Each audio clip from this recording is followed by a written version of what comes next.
دوستو اللہ کے رسول صلی اللہ علیہ وسلم نے فرمایا النکاح من سنتی فمن رغب عن سنتی فلیس منی، نکاح میرا طریقہ ہے، نکاح میری سنت ہے۔ فلیس منی، جو قوانین کو آپ ادا نہیں کر پاؤ گے، ان حقوق کو ادا نہیں کر پاؤ گے، لہٰذا آپ کے لیے نکاح کرنا حرام ہو جاتا ہے۔ لیکن بزرگوں، انہی میں سے ایک میانہ روی شخص ہے، ایک ایسا شخص ہے جو ضروریات کو پوری بھی کر سکتا ہے، اپنے شوہر کی خدمت بھی کر سکتی ہے، اور اسی طریقے سے اگر وہ شوہر ہونے والا ہے تو شوہر ہو کر اپنی بیوی کے حقوق کو ادا کر سکتا ہے، اور اس کے پاس صلاحیت دے جاتے ہیں۔ اور بزرگوں، آپ یہ کہو گے کہ اگر کوئی ایسا شخص ہے جو صلاحیت نہیں رکھتا ہے شادی کرنے کا، اس کی ضروریات کو پورے کرنے کی صلاحیت نہیں رکھتا، تو اس کے لیے کیا حکم ہے؟ اللہ کے رسول صلی اللہ علیہ وسلم نے فرمایا کہ اسے چاہیے وَمَن لَمْ يَسْتَطِعْ فَلْيَصُمْ، اگر کوئی شخص شادی کرنے کی استطاعت اور طاقت نہیں رکھتا، صلاحیت نہیں رکھتا ضروریات کو پوری کرنے کی، فَلْيَصُمْ، تو چاہیے کہ وہ کثرت سے روزے رکھے۔ جب انسان کثرت سے روزے رکھے گا، اگر وہ گناہ میں مبتلا ہونے کا اگر کچھ امکان بھی ہو تو روزے رکھنے کی وجہ سے اس کے وہ جو خواہشات ہیں دھیرے دھیرے مٹتی جائیں گی، اور وہ انسان پست ہوتا جائے گا۔ اور اللہ کے رسول صلی اللہ علیہ وسلم نے فرمایا کہ جو استطاعت نہ رکھے اس کے لیے ضروری یہ ہے کہ وہ روزے رکھے۔ درود پاک پڑھیں، اللہ یا رسول اللہ یا حبیب اللہ صلی اللہ تعالی علیہ وسلم۔ عزیز بزرگوں، دوستو، ہم اور شادی اور نکاح کے تعلق سے بیٹھے ہیں۔ آئیے میں آپ کو ایک ایسی شادی بتاؤں، ایک ایسا نکاح بتاؤں جس شادی اور نکاح نے آنے والی دنیا کو ایک ایسا پیغام دیا کہ آج بھی دنیا آنے والی ہر نسل انہیں دنیا شہدائے کربلا کے نام سے یاد کریں گی۔ بزرگوں، میں بات کر رہا ہوں حضرت امام حسین رضی اللہ عنہ، جو بھی وہاں سے مال غنیمت حاصل ہوا، مال غنیمت حاصل ہوئے، اس کے ساتھ اس وقت کا یہ بھی قانون تھا کہ جو لوگ پکڑے جاتے ہیں وہ باندھی اور غلام بنا لیے جاتے۔ اب اس ایران کے فتح میں حضرت عمر فاروق رضی اللہ تعالیٰ عنہ کو جہاں دولت اور مال غنیمت حاصل ہوا، انہی میں بہت ساری قیدیاں بن کر آئیں، بہت ساری باندیاں بن کر آئیں، بہت سارے لوگ گرفتار ہو کر آئے۔ حضرت عمر فاروق رضی اللہ تعالیٰ عنہ جنہیں جو ضرورت تھی، کسی کو غلام دے دیا، کسی کو کنیز دے دیا، مال و دولت ضروریات کے اعتبار سے لوگوں کو بانٹ دیا، لیکن ان میں سے ایک ایسی لڑکی تھی، ایک ایسی عورت تھی جو حسین و جمیل تھی، خوبصورت تھی، با حیا تھی، با پردہ تھی۔ اور حضرت عمر فاروق رضی اللہ تعالیٰ عنہ کے پاس ایک شخص جاتے اور کہتے ہیں، اے خلیفہ وقت،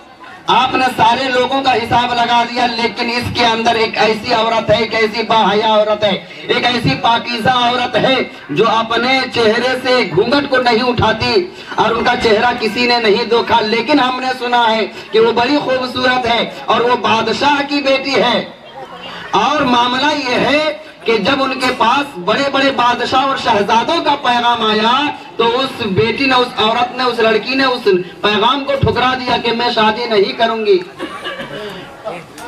خلیفہ وقت عمر فاروق امیر المومنین، ہم یہ آپ کو بتانا چاہتے ہیں کہ آخر جب اس نے بادشاہ اور شہزادوں کا رشتہ ٹھکرا دیا اور ان کا پیغام ٹھکرا دیا، امیر المومنین آخر ان کے لیے آپ کیسا لڑکا پیش کرو گے، کیسا شہزادہ پیش کرو گے کہ وہ قبول کر لے؟ حضرت عمر فاروق رضی اللہ تعالیٰ عنہ کہتے ہیں وہ شخص اگر وہ بادشاہ کی بیٹی ہے تو یقیناً میں اس کے سامنے ایک ایسا شہزادہ پیش کروں گا، یہ آنے والی نسل تک ایسے شہزادے کو یاد کیا جائے کہ میں آپ سے نکاح کرنا چاہتا ہوں، آپ کا نکاح کرنا چاہتا ہوں ایک ایسی عورت سے جو حسین ہے، جمیل ہے، خوبصورت ہے، پاکیزہ ہے، مطہرہ ہے، اور پاک دامن ہے، با حیا ہے، با پردہ ہے، اور وہ بادشاہ کی بیٹی ہے، وہ خوبصورت ہے، دولت کی بھی کمی نہیں، ہر اعتبار سے وہ اعلیٰ ہے، لہٰذا میں آپ کی شادی ان سے کرانا چاہتا ہوں۔ حضرت حسین رضی اللہ تعالیٰ عنہ کہتے ہیں کہ امیر المومنین آپ کا حکم سر آنکھوں پر، لیکن آپ ان سے اجازت طلب کر لیں، اگر وہ اجازت دے دے نکاح کے لیے، اگر وہ راضی ہو تو مجھے کوئی اعتراض نہیں ہے۔ حضرت میں آپ کا نکاح کرنا چاہتا ہوں۔ وہ ابھی خاموش تھی اور خاموشی کے ساتھ حضرت خاموش رہتی ہیں۔ وہ کہتی ہیں کہ میں یہ چاہتی ہوں کہ میرا جو ہونے والا شوہر ہو مجھے دکھایا جائے، میں اپنے شوہر کو دیکھنا چاہتی ہوں۔ حضرت عمر فاروق رضی اللہ تعالیٰ عنہ کہتے ہیں کہ یقیناً ایسا ہو سکتا ہے اور آپ کی بغیر اجازت کے شادی بھی نہیں ہو سکتی. یہ شریعت اسلامیہ کا قانون ہے، اسلام کا یہ قانون ہے کہ جب تک عورت لڑکی جب تک منکوحہ جب تک اس کی اجازت نہ دے کہ میں شادی کروں گا، میں شادی کے لیے تیار ہوں یا میری شادی ان سے کی جائے، جب تک وہ اجازت نہ دے آپ جتنے کلمے پڑھا لیں، جتنے خطبے پڑھ دیں، جتنے گواہ چاہیں حاضر ہو جائیں، لیکن وہ شادی نہیں ہو سکتی، وہ نکاح نہیں ہو سکتا جب تک کہ لڑکی اور ہونے والی دلہن جب تک اجازت نہ دے. تو حضرت عمر فاروق رضی اللہ تعالیٰ عنہ کہتے ہیں کہ آپ کی اجازت کے بغیر نکاح نہیں ہو سکتا. حضرت امام حسین رضی اللہ تعالیٰ عنہ کو آگے بڑھتے ہیں اور آگے بڑھنے کے بعد ان کا چہرہ ان کے چہرے سے پردہ اٹھایا جاتا ہے. وہ شہزادی اپنے چہرے سے پردہ اٹھاتی ہیں اور اپنے آنکھوں سے جب امام حسین رضی اللہ تعالیٰ عنہ کے چہروں کو دیکھتی ہیں کہتے ہیں واللہ آج تک میں نے جتنے بھی رشتے کو ٹھکرایا، جتنے بھی پیغام کو ٹھکرایا، اس کی ایک ہی وجہ تھی کہ مجھے خواب میں ایک ہی چہرہ دکھایا جاتا تھا اور مجھے یہ بشارت دی جاتی تھی کہ آپ کا نکاح اسی خوبصورت حسین و جمیل چہرے والے سے کی جائے گی. لہٰذا میرے پاس جب بھی پیغام آتا میں اسے ٹھکرا دیتی اور میں معلوم کرتی کہ آخر یہ کون سا چہرہ ہے. جب میں نے حسین کے چہرے کو دیکھا میرے دل میں یہ بات یقین آ گئی کہ جو خواب مجھے دکھایا جا رہا تھا بار بار کہ آپ کا نکاح اسی خوبصورت حسین ترین اس لڑکے سے کی جائے گی، اس شہزادے سے کی جائے گی. میں نے جب اس چہرے کو دیکھا تو میں نکاح کے لیے تیار ہو گئی. بزرگوں یہی وہ شہزادی تھی جو کربلا کے میدان میں شہر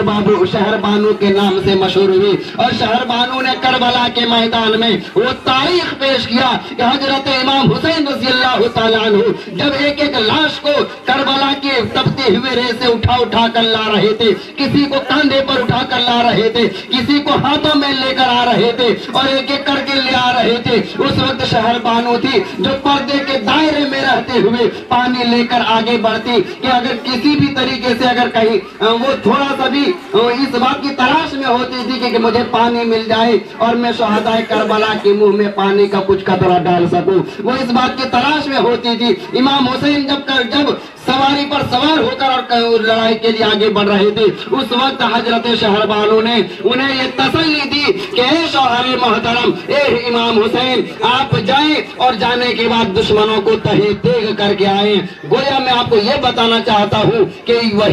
یہی وہ شادی تھی جس کا نتیجہ اور جس کا محاصل کربلا کے میدان سے ظہور ہوا اور آنے والی نسلیں یاد کریں گی کہ حضرت امام حسین اور ان کی بیوی تھی جنہوں نے کبھی لڑائی اور جنگ کے لیے اسلام کی خاطر جو جنگ ہو رہا تھا اس کے لیے کبھی نہیں روکا، بلکہ انہیں حوصلہ دیا اور وہی حوصلہ تھا کہ ایک ایک کر کے انہوں نے 72-71 لاشوں کو اپنے کاندھوں پر اٹھا کر لاتے رہے اور ان کے ذرہ برابر بھی ان کے اندر شکن کا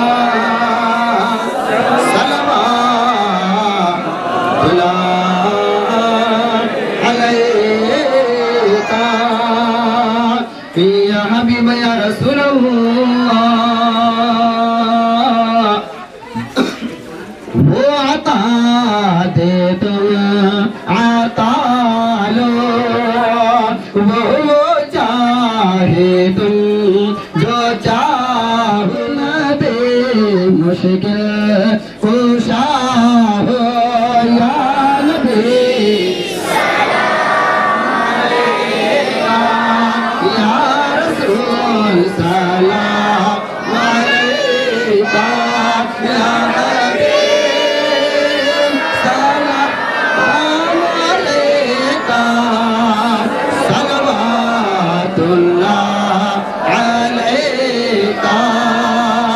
الصلاة والسلام علیکہ یا رسول اللہ، الصلاة والسلام علیکہ